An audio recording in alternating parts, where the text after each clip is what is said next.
శ్రీ సత్యనారాయణుని సేవకురారమ్మా, మనసారా స్వామిని కొలచి హారతులేరమ్మా.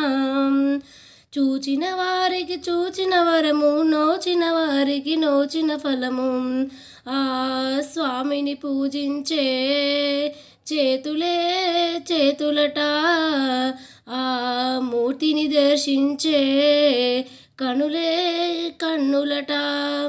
తన కథ వింటే ఎవ్వరికైనా జన్మ తరించునట.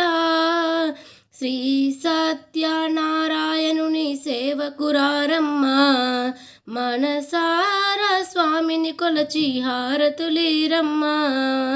ఏ వేళనైనా ఏ శుభమైనా కొలిచే దైవం ఈ దైవం. అన్నవరంలో